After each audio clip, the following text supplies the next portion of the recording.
فلا تنفع الشفاعة الشافعين. صدق الله المولانا العلي. மேலான அல்லாஹ்வின் நல்லடியார்களே, அல்லாஹ் சுப்ஹானஹு வ தஆலா அருள்மறையான் திருக்குர்ஆனிலே நபிமார்களுக்கும் மூமின்களுக்கும் ஒரு பொதுவான ஒரு கட்டளை, நீங்கள் உங்கள் உறவுகளாக இருந்தாலும் சரி, உங்களுக்கு தெரிந்தவர்களாக இருந்தாலும் சரி, ஈமான் கொள்ளாதவர்களுக்கு நீங்கள் மன்னிப்பிற்காக வேண்டி துஆ செய்ய வேண்டாம், அல்லாஹ் அவர்களை மன்னிக்க மாட்டான். நபிமார்களுக்கும் இந்த சட்டம் சொல்லப்பட்டது.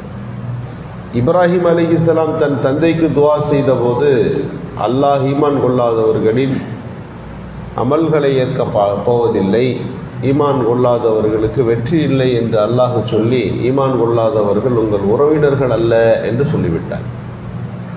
நூஹ் அலைஹிஸ்ஸலாம் அவர்கள் தன் மகனுக்காக பிரார்த்தித்த போது, அவர் உங்கள் குடும்பம் சார்ந்தவர் அல்ல, அவர் எப்போது இஸ்லாத்தை அல்லாஹுவை நம்பவில்லையோ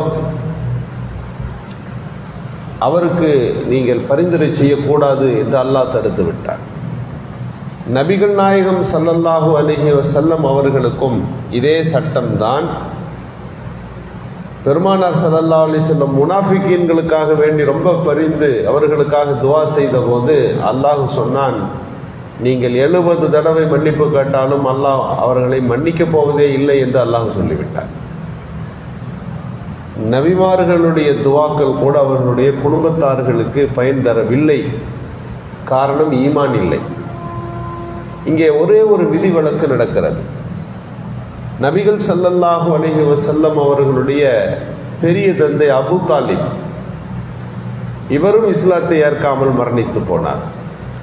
நபிகள் ஸல்லல்லாஹு அலைஹி வஸல்லம் சொன்னார்கள், அவர்களிடத்தில் ஒரு சஹாபி கேட்கிறார், யார் ரசூலல்லாஹ், உங்களுடைய பெரிய தந்தை அபூ தாலிப் உங்களுக்கு பல பிரயோஜனங்களை, பல நன்மைகளை செய்திருக்கிறார்.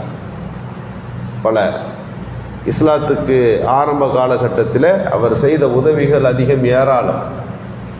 ஒரு கட்டம் இருந்தது, அபூ தாலிப் மட்டும்தான் நபிகள் பெருமானாருக்கு கார்டியனாக அங்கே மக்காவில் இருந்தார்கள். ஆனாலும் அவர்கள் இஸ்லாத்தை ஏற்காதது ரசூலுல்லாவுக்கு அவர்கள் மீது ஏற்பட்ட ஒரு பெரிய கோபம். இஸ்லாத்தை ஏற்றுக்கொள்ளாமல் மௌத்தாயிட்டாங்க. அவர்கள் உங்களுக்கு செய்த உதவிக்காக வேண்டி நீங்கள் அவருக்கு சிபாரிசு செய்வீர்களா, அந்த சிபாரிசு அவருக்கு பயன் தருமா என்று கேட்கப்பட்டது. நபி ஸல்லல்லாஹு அலைஹி வஸல்லம் சொன்னாங்க, ஆமாம், நான் சிபாரிசு செய்வேன், அது பயன் கிடைக்கும்னு சொன்னாங்க. என்ன சிபாரிசு, என்ன பயன் என்றால், நரகத்தை விட்டு முழுசாக அவர் வெளியேற்ற முடியாது. நபி ஸல்லல்லாஹு அலைஹி வஸல்லம் சொன்னார்கள், என் சிபாரிசின் காரணமாக நரகத்தின் அடித்தட்டில் இருக்க வேண்டிய அபூ தாலிப் அல்லாஹ் தஆலா மேலே வச்சிருப்பான். அவர் கால் மட்டும் நரகத்தில் இருக்கும், கால் மட்டும் நிற்பார், நிற்கிறதுனால கால் உள்ளே போயிருக்கும். அவருக்கு உள்ளே போன அந்த காலில் அவருக்கு என்ன போட்டிருப்பாங்கன்னா, நெருப்பான செருப்பு போடப்பட்டிருக்கும். அதனால் அவருடைய மூளை உருகி ஊற்றி கொண்டிருக்கும் என்று சொன்னார்கள் ஸல்லல்லாஹு அலைஹி வஸல்லம். ரசூலுல்லாவுடைய சிபாரிசின் காரணமாக நரகத்தில் இருக்க வேண்டிய அபூ தாலிப் நரகத்தில் தான் இருக்கிறார். ஆனால் அதில் ரொம்ப வேதனையிலிருந்து லேசான வேதனைக்கு அவர் மாற்றப்பட்டார். அந்த வேதனையை கொடுக்கப்படுபவர்கள் எப்படி இருப்பார்கள்னா, ரசூலா சொன்னாங்க, நமக்கு தான் பெரிய வேதனைக்கு நரகத்தில் இருக்குன்னு அவர் நினைத்து கொள்ளுவார்.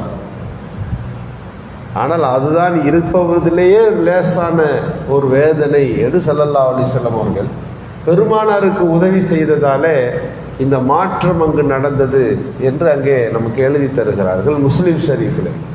இப்போ ரசூலுல்லாஹி ஸல்லல்லாஹு அலைஹி வஸல்லம் அவர்களுக்கு மார்க்கத்துக்கு உதவியாளராக ஒரு ஈமான் கொள்ளாத ஒரு மனிதர் இருந்தால், அல்லாஹ் அந்த செயலின் காரணமாக அவருக்கு சில நன்மைகளை ஏற்படுத்தி வைக்கிறான் என்பது இங்கே தெரிகிறது.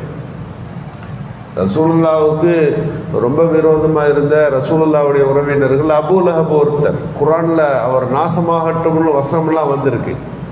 அவர் வஃபாத்தான பிறகு அவர்கிட்ட கேட்கப்பட்டது, கனவுல கேட்டாங்களாம், எப்படி இருக்கீங்க அபூ லஹப் அப்படின்னு சொன்னப்போ அவர் சொன்னார், நான் நரகத்தில் வேதனையில் தான் இருக்கிறேன், ஆனால் திங்கட்கிழமை மட்டும் எனக்கு வேதனை சற்று குறைகிறது. வேதனை குறையுது, என்னுடைய பெரு விரலில் எனக்கு ஏதோ ஒரு பானம் கிடைக்கிறது என்று சொன்னார்.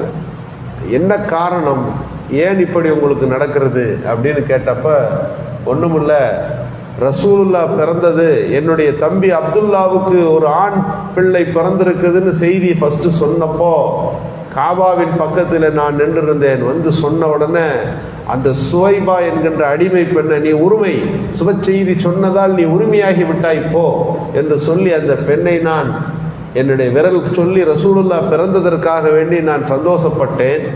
நான் கை அசைத்த அந்த விரல் அவர் பிறந்த திங்கட்கிழமை அன்று மட்டும் வேதனை இல்லாமல் இருக்கிறது என்று அபூ லஹப் சொன்னதாக ஒரு செய்தி. இங்கே நாம் யோசிக்கின்றோம், தீனுக்காக, மார்க்கத்திற்காக, நபிகள் பெருமானார் ஸல்லல்லாஹு அலைஹி வஸல்லம் அவர்களுடைய நுபுவத்திற்காக ஒரு மனிதர் உதவி செய்தால் அந்த உதவிக்கு பிரதிபலனாக அல்லாஹ் அவருக்கு ஒரு சிறந்த உதவியை மூமினுக்கு தருகிறான்.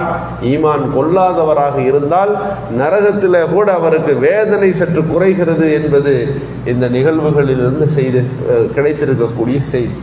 எனவே நபிகள் ஸல்லல்லாஹு அலைஹி வஸல்லம் அவர்களோடு, மார்க்கத்தோடு, இஸ்லாத்தோடு, இஸ்லாமிய மக்களோடு சம்பந்தப்பட்ட விஷயங்களிலே உதவுதல் என்பதும் அதற்காக முயற்சி செய்தல் என்பதும் கூட ஒரு சிறந்த ஒரு நன்மைக்கும் ஒரு பாராட்டுதற்கும் உரிய செயல்களாக மாறுகிறது. அல்லாஹு சுப்ஹானஹு வ தஆலா நல்ல அமல்களை தொடர்ந்து செய்கின்ற நல்ல தௌஃபீக்கை நல்குவானாக.